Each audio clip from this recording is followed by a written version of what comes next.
Hi everyone, this is David from the website hollowgrind.com, www.hollowgrind.com. Today we're going to do a little how-to session on how to disassemble a standard Ultratech. In the event that something might go wrong, you want to clean the internals, lubricate some parts inside, or just generally know how to disassemble the knife. We have here the standard Ultratech. It's a model 122-10. So it's the stonewash double-edged plain blade with the standard black handle, black anodized handle, aluminum. So the first thing you're going to want to do is you're going to want to derail the blade. So with it open, you hold the blade firmly with one hand, and with the other hand you pull back on the button, and that allows the blade to freely move within the handle. If you want to put the blade back on the rail, just hold it firmly, pull it out until it clicks into place, and now it's back in the locked open position, and now you can operate the knife as you normally would. So we're going to derail the blade. Alright, so now it's freely moving inside and outside the handle. Now we can get the bit to open up the knife. This is the one that came from Microtech. You can get these bits individually made for you. They're the tri-prong bit here. There is a company that makes these. They'll machine them for you. It's www.modelandtool.com. They run about $20 to $25, and there are some websites that do sell them already for about the same price as if you would get it from that website. So what we're going to do is we're going to remove the screws from the handle.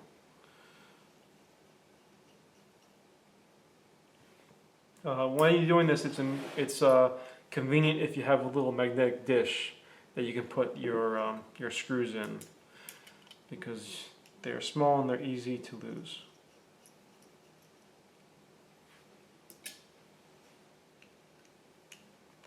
The way that I remove the screws, I do the front screws, then I do the back screws. There's 6 total, and then I'll do the screw. I'll show you in a second. I'll do the screw that's away from the button, so the one on the farthest away from the button, the slide.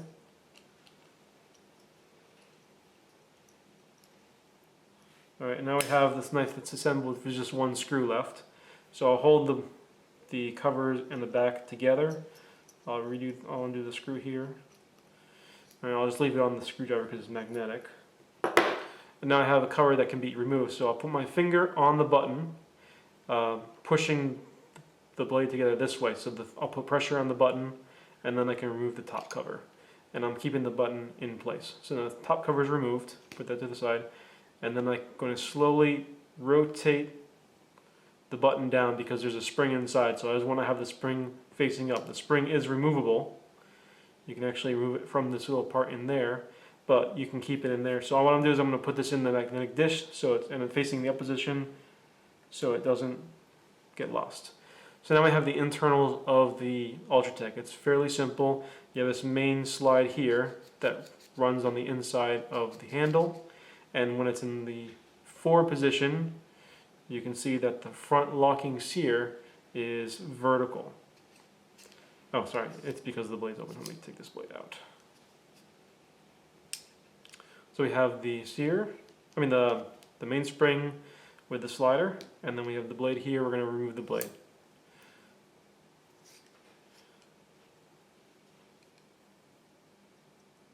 Okay, what I just did, this is a little stop pin.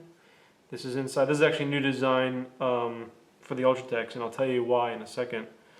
They did this with the Trudons, and now it looks like they're doing it with the Ultratechs. I wasn't expecting that. So we have here is when the blade is sliding inside the handle, this stop pin will hit in front of and in back of the blade. So this actually takes a lot of the pressure, a lot of the force from hitting this front, they call them leg mounts. And what the leg mounts are is just these L-shaped, take it off here, they're these L-shaped pieces of metal that connect to the spring. And this is what stretches and pushes the knife forward and backward. So if you see here, you can see the hooks.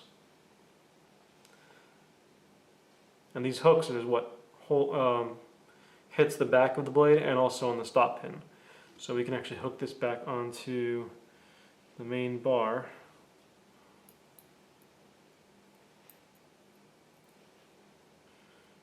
just slides over like that. So now we have the mainspring and the slider. And we have the blade here. So now we have the handle with the front lockings here, the rear lockings here, and then you have the glass breaker with the pocket clip. If you wanted to remove the glass breaker, you just need to have an Allen wrench, or I have this piece of metal here, and you can just hook it into the hole in the glass breaker and then just rotate it until it comes loose.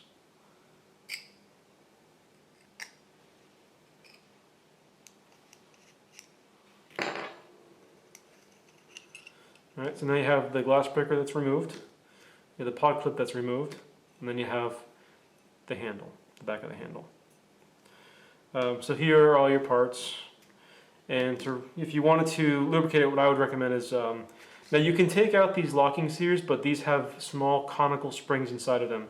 They are very easy to lose, and they're very springy, so as soon as you remove the locking sphere, they'll go flying. So there's really, you have to be very careful if you're going to take these out. I don't recommend it, because once you lose those conical springs, the company, the website modelandtool.com, I believe they have extras, but they're really easy to lose.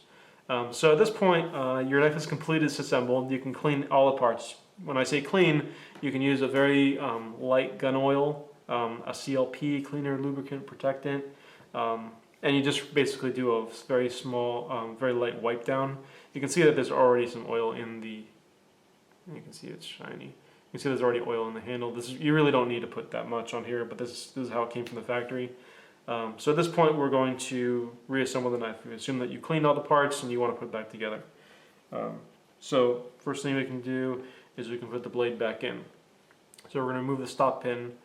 And also, if you have an Ultratech before the late 2012, it wouldn't have a stop pin that's removable. It would be fixed in place, but you wouldn't need to remove it to put the blade in and out of the handle. So we're going to put this in here.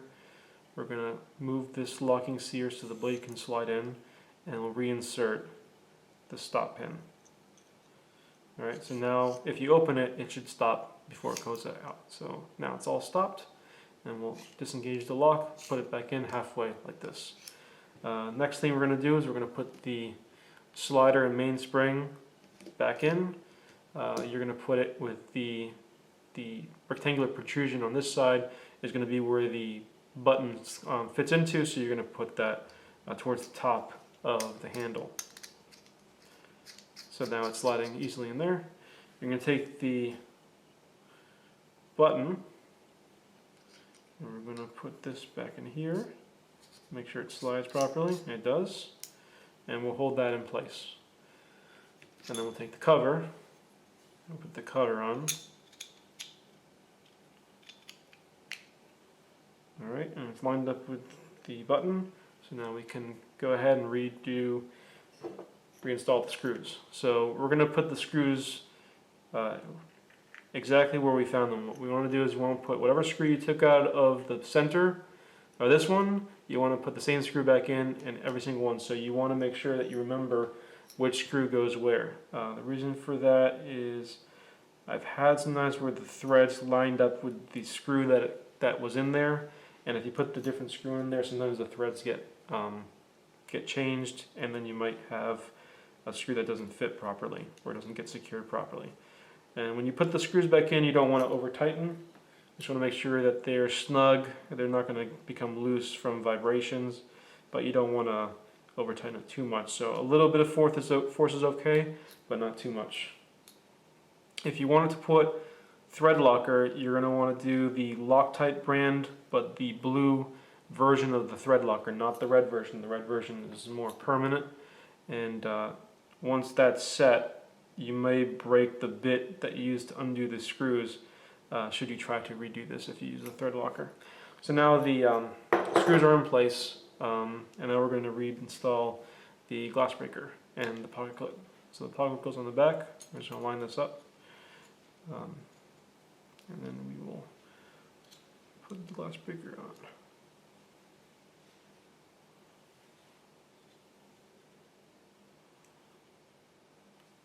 And you can see how the steel is it's a little springy. See how it goes up. When we tighten it, it will push it back down. and it'll line up.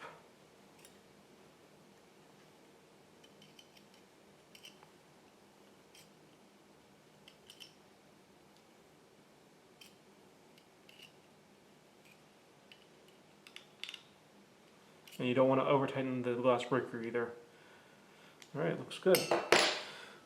Now we're going to retest it. Works perfectly. So just make sure the main key is don't lose any parts. Keep a magnetic dish nearby. This is also handy that if you do take out those locking sears and the spring flies out, you can use this as kind of a metal picker-upper, because the magnet obviously. But if it goes on the floor, you can just move this around the floor and it will pick up whatever is magnetic, and then you can see what you found on the bottom of the dish. If you have any other questions, we can always be contacted via email at contact@hollowgrind.com, and please feel free to visit our website for these Microtech knives. You can see this one for sale among others at www.hollowgrind.com. Thank you.